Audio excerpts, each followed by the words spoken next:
Consultant, speaker, podcaster, and parent, Kori Bloom is the founder of Conscious Not Crazy. She's been supporting parents and educators for over a decade, and her goal is to encourage and empower parents so they feel less overwhelmed as they navigate daily challenges. Kori, so nice to have you here. So tell me, how did Conscious Not Crazy come to be?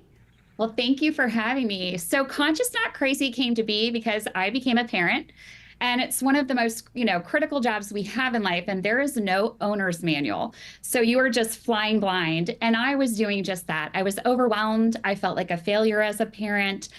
I just was grasping at straws. I wanted some tools, I wanted some knowledge, and there's just a lot of stuff out there. And I was fortunate enough in conversations with other parents to stumble upon an amazing private school in Kansas City where I live. And I learned a better way. And it was all focused on really diving in and understanding yourself as well as your child's behavior and looking at the why behind behavior, and not from a place of judging the behavior, just noticing for what it was and understanding the science of the brain and how we process things. So I found this better way. And once I discovered this, I saw drastic changes in my own life personally. And I just felt the need to share what I have learned with other parents in hopes of making their life better. Better. Yeah. Okay. Well, I love it. I'm sure a lot of us parents can relate. We do go crazy sometimes. We don't have 30 minutes, but can you give us just 3 tips maybe that parents can take away? Yeah, absolutely. So one of the things I say is to parents too, is the art of staying composed is most important. We want to model the behavior we want from our kids. So when we lose our marbles, when they're losing their marbles, it just escalates the behavior. So we don't want to do that.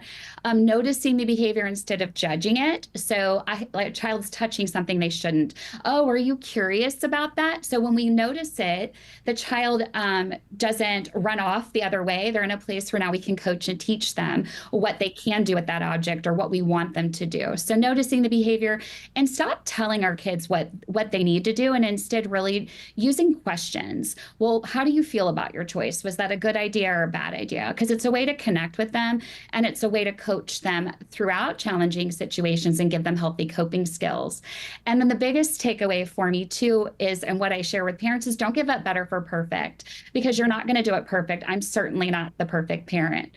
So, but don't not try something that could potentially help you in your everyday life with your kids because of fear of not doing it perfectly. Because you're afraid. Wow, Kori, we could talk to you for a whole show. Thank you so much. We have your podcast, your website where people can reach you, and we thank you so much for being here with us. Thank you for having me.